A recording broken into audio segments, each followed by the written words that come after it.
the Chase Thomas Podcast, for people who have nothing but time to kill. Do you remember what he was like about Burnsy a couple years ago with the Friday night blowups?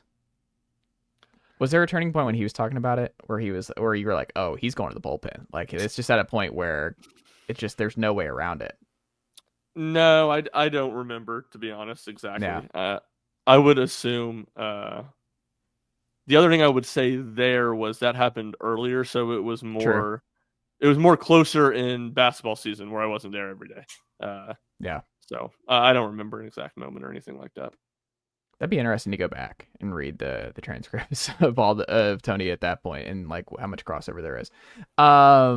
Ethan Stone, sir, buy or sell? Felix Okpara has another level he can get to at the 5 next year at Tennessee. Are you buying or selling? There's another dimension to Felix Okpara. Yeah, I think I'd slightly buy that. I think Barnes talked about it at the end of April that he said that he thinks that Felix does have another gear, and of course he's going to say that. Specifics, I'm not really sure Felix is going to develop much more on offense. I think he kind of is what he is at this point. He's been in college 3 years, and honestly, he kind of took a bit of a step back from his production at Ohio State his sophomore year.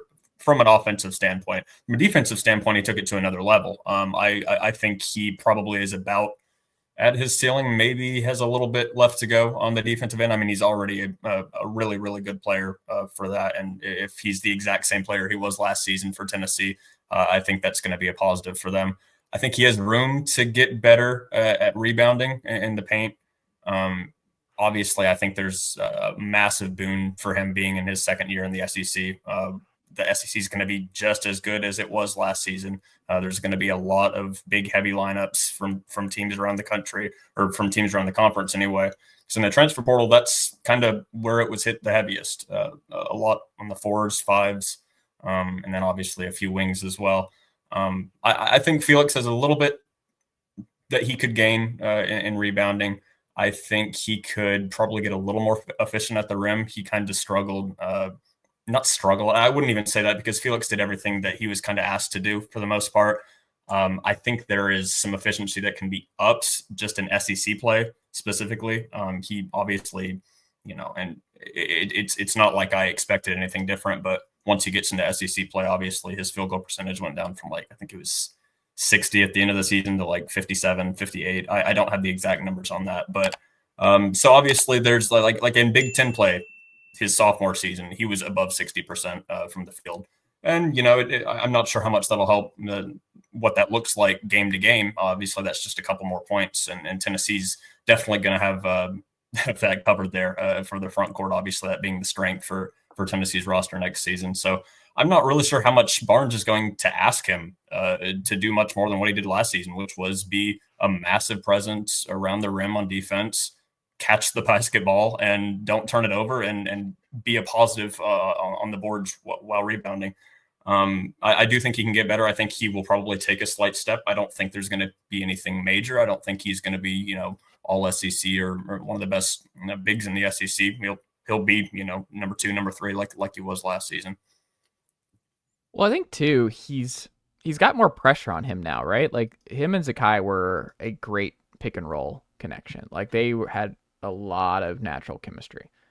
Gillespie's a different player. Like Gillespie's more of an offensive first scorer type. He's gonna put up more threes. He's gonna score more than Zakai did. He's gonna have more on his plate offensively than what Zakai was looking to do as a primary facilitator. Zakai was not looking to shoot as his first mode of operation. Jacoby is going to be asked to shoot. I think what's going to be on his plate offensively for Tennessee is going to be very different than what we've seen from Zakai. He's also got JP behind him now. And if JP's healthy and Dwayne Brown coming in, we'll see how much he factors in as a true freshman. Probably not. But last year, he had a lot more minutes to develop and grow because Tennessee was so thin in that room. Barnes has spent this offseason upgrading and strengthening that room. Like he was going to rotate more. I think Felix Okpara's minutes are going to go down this year. I would be surprised if he's still playing the same amount of minutes he was playing a year ago. But I am curious how he handles that, because I think he like you said, the rebounding stuff is weird. Like I hope that improves. I think you need that to improve from Felix. I don't know how much of that's Felix, how much is bad luck where the ball's bouncing. Like I don't really know. Is he's on the perimeter? Like he is someone who has real switchability and versatility as a defensive player, and I think he can continue to grow and become more and more of an elite player there. And just his gravity. Like guys know where Felix Okpara is when they're driving to the rim against Tennessee. And I think you felt that a lot last year, is that you had to be cognizant of where Felix Okpara was when you were inside. I just kind of wonder how he handles all of that. Is that fair to kind of look at just the rotation at that spot and just, he's not going to have as many minutes, and he's not going to have the guy he had the best chemistry with on the team last year was the guy. I would kind of lean towards no. I mean, the offense I think is completely fair because he scored so many points off of lobs from Sakai. Yeah. I don't think his minutes are going to go down that much, frankly. Really? I with a healthy JP? Minutes. He played 25 minutes a game last year. I'd be shocked if he plays less than 22. I mean, shocked. I wouldn't be surprised if it's back at 25 again, to be honest. I mean, I like a lot of what Ethan said about it. Rebounding would be the big area where I'd say, all right, you want to see him be better there. And I could say rebounding and then scoring on offensive rebounds, that kind of combination particularly. I don't think he's going to be, and I would almost go the opposite direction, Chase. I don't think he's going to be a ton better, but I think you may notice him more on the defensive end of the court because he's going to be asked to clean up a whole lot more. And I do think he got off to a slow start last season. I did not think he played great the first month and a half of the season. So I think full body of work. I mean, he got so much better in ball screen cover. I mean, how many cheap fouls did he pick up blitzing ball screens in the first 2 months of the season, 35 feet from the basket? And he got really good at that. So I think that aspect of there was an adjustment period for him. I thought he was better by SEC play, generally speaking. Obviously, his production offensively went down a little bit because he's playing bigger guys, as Ethan outlined. And then two, I just think he's going to be asked to protect the basket a lot more because he doesn't have two national defensive player of the year finalists on the perimeter who make it difficult on guys to get to the basket. So I think from that aspect, you could maybe see him do more. But I expect relatively a pretty similar player. How he scores, how he fits offensively without Zakai, because it was just such a clear what his role was and how he was going to score last year. I agree that they're probably not going to ask him to do a ton more, but just how exactly does that all work together would be something I'll be curious to see. This is going to be a great battle all fall. Winner on this very program is the Felix versus JP minutes battle. Like this is, I can already tell this is going to be something we talk about, and Ryan is going to hang up the phone, and Ethan's going to be on both sides here because I think Ethan likes both players and can see both sides to that one, and he's going to be unfortunately in the middle of just an absolute The Rock versus John Cena WrestleMania feel here with Felix Okpara and JP Estrella, because I can already hear it now. Ryan being like, "Oh, JP can't defend. JP is -3 in those 7 minutes. You just can't. Yeah, this is a team trying to win a title. They're a Final Four team. You know what you have in Felix. You can't do it." And I'm be like, "No, you gotta let JP go through it. You gotta let him figure this out. He's got the highest ceiling of anyone in that room. You gotta let JP figure it out. It's gonna be great." The chase. You should just play both of them and have JP at the 4 and Felix at the 5. He's gonna do it. There's no way. No, Barnes that one's over. No, that one's over. With Carey and Cade. Hold on, you really think he doesn't have any minutes where he just tries? I mean, we're gonna get Cade at the 3 for sure. He's gonna do some of this. I will bet less than 8 SEC minutes of those two playing together. Maybe less than 5. But they're both fully healthy? Yes. The whole year? They have 2 4-men who can't space the floor much. I'm just saying that, you could see scenarios where Carey's in foul trouble, and they have to. Yeah, I don't know. Maybe you are right. My initial thought is, and that's also Cade. They're both very foul prone. I think there's very much a path to some Estrella Okpara minutes. It very much just depends on where JP is plus or minus defensively, because if JP is what he was, and I mean, I think I've said this before here, the guy hasn't played in a year and a half. He's going to be going up against a really, really, really good SEC schedule after obviously starting the season in the non-con. If JP can't, if he does what he did, I guess the first season is his freshman year, and that's what he puts to the court defensively, I would agree 100% with Ryan. I think Felix is going to be getting 25 minutes a game, and JP, I'm not going to say he's going to get lost, but I can't see putting away Felix's obvious positive impact just on defense alone, just what he was able to do on the defensive end and what he was able to do covering the rim. I'm not sure I see Barnes going against that. I mean, I would probably be on Ryan's side there. I think Felix is going to play a lot more than JP will this season, unless he takes a step forward. We've also had one season in 9 years of Rick Barnes where he kind of asked his 5-man to provide a lot of offense. And that was 2 years ago with Jonas. And he had a little guy named Dalton Connect who was still doing the vast majority of that. So that's my thing and JP's going to play a lot. I like JP. Hold on. Folke was he was a hub. Folke was a hub. Yeah. And you're right. That's a good point. In 19, he was on the worst team since Rick Barnes has got it going. They asked 5-man to score for a 10-game stretch. But I'm just saying, it's not unheard of. We've seen it a little bit. Yeah, there's a lot more talent in the backcourt and on the wing of this team than that one. But you're right. Maybe not. It's not completely unheard of, but it is very out. But it's also, then why did you bring in JP? That is my thing. It's like, you knew what he could be and you knew what his skill set was. Then why do you add Estrella in that class? Well, you're still asking him to do that. And it just goes back to Ethan's point of if he's good enough defensively, then you play through him and you have the talent and you have the weapon. It's all about the defense. I mean, Ethan said it perfectly. It can't all be about the defense. It can't. You can't win a national title. What is that streak now of top 10 offenses winning the national title? This is a horrible argument, Chase. This is garbage. We're talking about one position.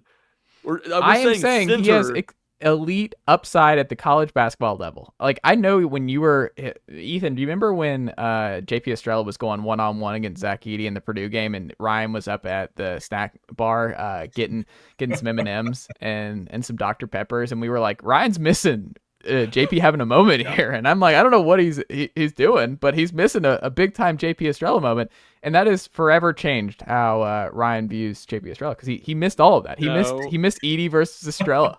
This is nonsense. This is not, and again, this goes back to my point that it's Ethan's point. If JP takes the step defensively, he doesn't have to be as good as Felix. He just has to be above average defensively. Then yes, was Edey not good enough for you 2 years ago? What he was doing one-on-one with Edey inside? Zach Edey scored 40 points in that game, man. He did a good job. He did a good job. Let's not crown him for it. I'm crowning him. If he's let average, JP cook. You're right. Then you're gonna let JP cook, and he's gonna play a ton. It's to Ethan again. I say for the 5th time. Ethan laid it out perfectly. If he struggles defensively with the offensive talent at point guard and with Nate Ament, you're not going to see him, I don't think, be a 25-minute a game guy. But I will say, to your point, Chase, there are a lot of questions about how this roster meshes together with all the new faces. And if he can be a plus defender, he's going to get those opportunities and really has the potential to be the dynamic guy that you're betting on him to be. I think for both parties of us, for Chase and Ryan and I, to both be happy, I feel like JP would have to play at the 4.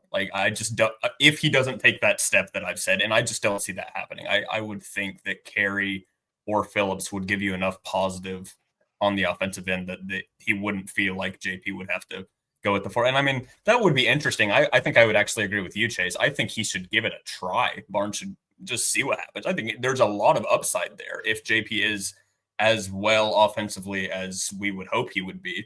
But I've harped on this a lot. I just don't know how he is going to look after not playing for a year and a half against one of the best SECs we're going to have seen in a long time. I mean, last season was very, very good, and I think this season has a potential to just be even better. So how would he fit in if not just right next to Felix at the 4, I guess is what I mean. Yeah, and I will say to that fit, and this is Chase, you're banking on him being a guy that shoots a lot of threes, or at least a good amount of threes. If he's the guy that hits 15 threes over the course of the season, yeah, that changes that dynamic too a lot as far as spacing. So there's just a lot of unknown with JP because of how little he's actually played and how much time he's missed due to injury. And there's a lot of question marks or unknowns about this roster, given how many new faces there are. There are a lot of unknowns in this roster. JP Estrella's upside. It's not one of those. We can all agree. All three of us on this very program can all agree. That's great. Indication of a lifetime if JP comes out and is just completely balls out and has taken a complete step on defense, and he's the guy. I'll remember right now. I'll remember this moment. If he's that guy, Chase, you get all the flowers in the world. You get James Pierce take level flowers. There's nothing better. Another JP. Another JP. I was all over the James Pierce. Another JP. Like, if I get that, and it's also like, there's nothing better than a big who's like a 4-year, like obviously not going to be a NBA like superstar at the next level, but he's a big in the college level who just nobody has an answer for twice a week. If that's JP, that's great. Tennessee's had a lot of greatness. If Tennessee got one of those guys every week, you just know 24-10, and it's just he's doing whatever he wants inside. And Purdue fans are like in Tennessee fans mentions like JP Estrella just feels like a Purdue big. Like that's what we need to see. I need a piece from a Purdue blogger where he's like JP Estrella is the one who got away. Like that's what I need. Maybe a UConn blogger throwing that out there where it's like that's the kind of guy we're missing on this year's team is somebody like JP Estrella inside. Chase just said 24-10 with JP Estrella. I don't have anything else to add to this conversation. Too low? Nicely done, nephew. The Chase Thomas Podcast. Hell yeah.